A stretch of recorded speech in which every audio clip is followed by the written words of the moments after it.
This mother right here.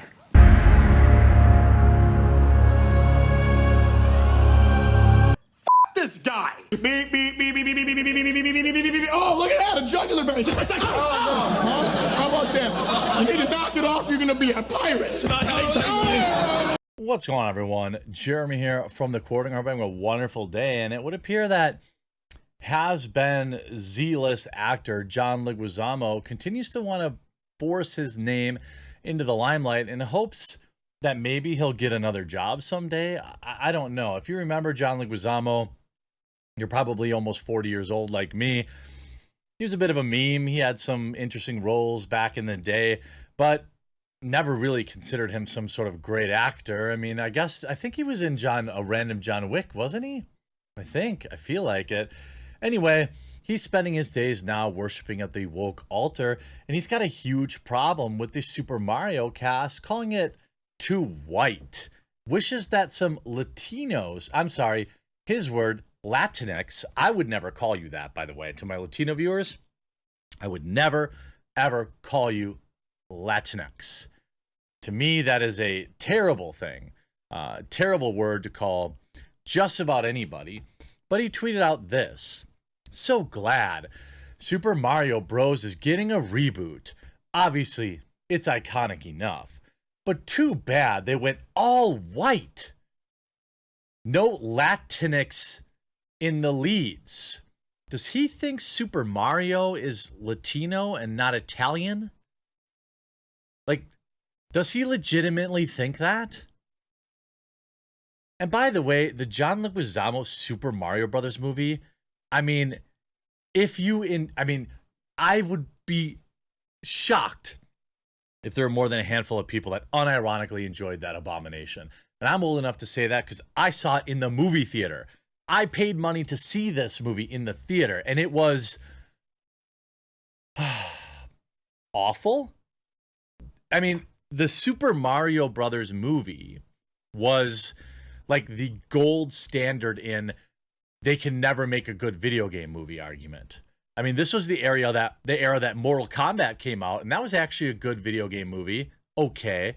I actually think Silent Hill was a pretty good video game movie. But Super Mario Brothers was like the meme. So I'm not sure if he's remembering things. He's looking back with rose-colored glasses. But nobody was looking at Super Mario Brothers starring John Leguizamo as some sort of classic. Groundbreaking, colorblind casting in original. Plus, I'm the only one who knows how to make this movie work script-wise. Yes, John Leguizamo, one of the most celebrated script writers in Hollywood. Oh, wait, that never happened. No one's ever accused him of that. So the dude is just shilling for jobs. White people trying to call us Latinx instead of Latinos, Latin, or Hispanic. Bro, I didn't say that. John Leguizamo did. And the media is starting to pick it up. Actor John Leguizamo takes issue with Super Mario Brothers voice cast. Too bad they went all white. Although they didn't go all white. Isn't Keegan-Michael Key in there? I'm pretty sure Key's in there. It's at least one non-white person. I'm not familiar with every name on the list. Back on September 23rd, during Nintendo's latest Nintendo Direct, they revealed that Chris Pratt was tapped to play the voice of Super Mario, and Charlie Day would voice Luigi. And by the way, I'm on record as saying I don't like this, unless they can, have an accent. I don't want Super Mario to sound like Chris Pratt.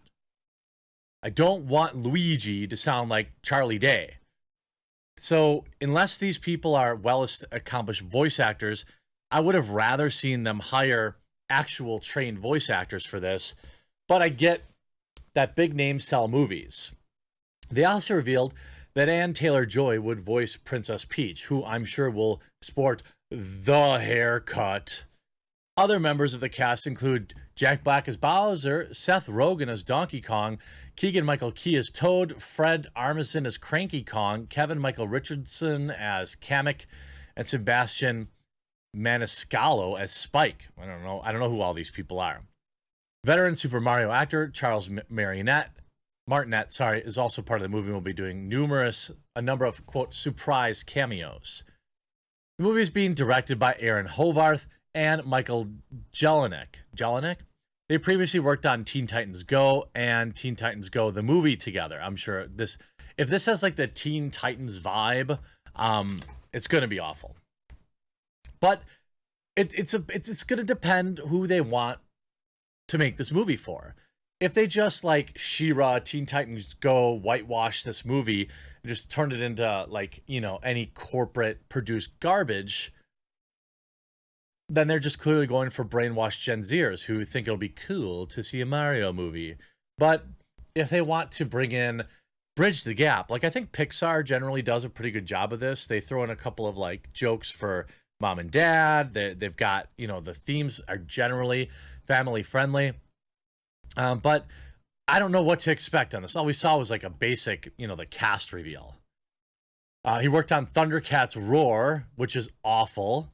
Batman, the Brave and the Bold, Batman Two-Face, and the 2011 Thundercats series. The script for the film was written by Matthew Fogel. He previously wrote the Lego Movie, the second part, and Minions: The Rise of Gru.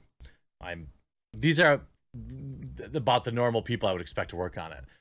The film is being produced by Illumination alongside Miyamoto,